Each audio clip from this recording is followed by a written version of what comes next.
Okay, we're back. And I've got a dragon tale for you from the Norse. So this one is called The Curse of the Gold Ring. And here's our dragon, and he's guarding a pile of gold. You can see he looks quite a bit different, can't you, than the dragons we just looked at. Okay, Andvari's gold. Odin, Loki, and Honrir. We've heard two of those names before, haven't we? We're once again in Midgard, dressed as ordinary men. Remember that Odin and Loki are gods. By the river, they watched an otter catch a salmon. Loki killed the otter for its fine skin, and they had the salmon for supper. They asked for shelter that night at a nearby farm. The farmer, Riedmar, was strangely unwelcoming, but the gods put it down to bad manners and soon fell asleep. In the night, Hreidmar and his sons Rain and Fafnir seized their guests and tied them up. Odin demanded an explanation, and Hreidmar revealed that he was a magician. Each day, he turned one of his sons into an otter to go fishing. The strangers had killed him. The gods were shocked and offered to compensate. That means they offered to do something to try to rectify the situation and pay back in some way.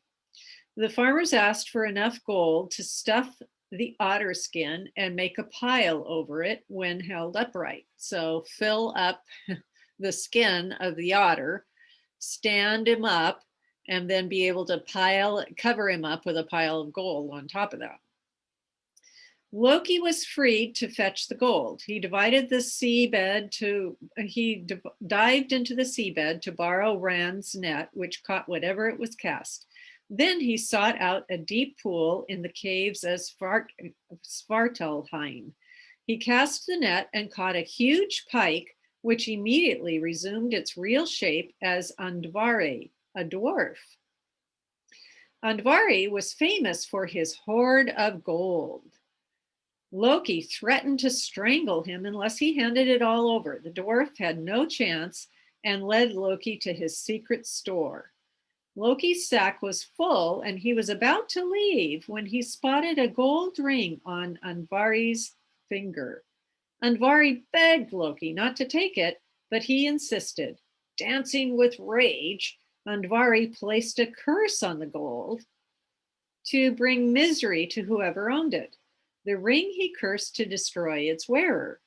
When Loki returned, Odin and Honrir were freed. The otter skin was stuffed with gold and held up by the tail. Gold was piled over it until it was hidden, except for one whisker. Hreidmar demanded Andvari's gold ring, which Loki had kept, to finish the job. Loki warned him about the curse, but he did not care. Before long, the curse began to work. Greedy for the gold, Fafnir murdered his father. Rain claimed his half of the treasure, but Fafnir ran off with the lot. So remember the two brothers, Fafnir and Rain? Well, one of them murdered the dad, and the other one, now they should have split the money, but one of them ran off with all the gold. So already this cursed money is doing its worst, right? It's divided the whole family up. Rain wandered far away, but he brooded on revenge, and eventually he decided to come up with a plan to get back at Fafnir. So unfortunately, things went bad to worse because the family ended up falling apart.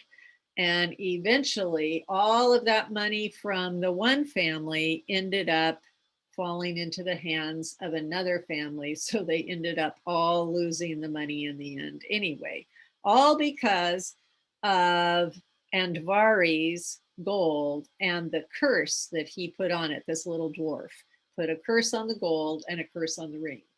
So that's the story of this dragon who was actually Fafnir, who changed himself into this dragon so he could um, protect his loot after he killed his father.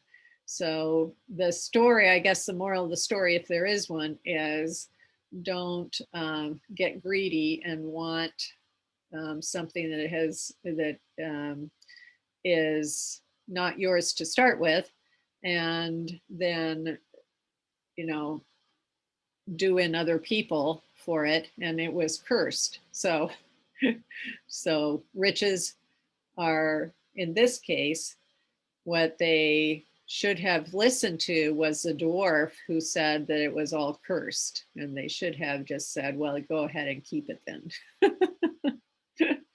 So I hope you like that story, and check out the links below, and have a good week. All right, we'll see you next time. Bye.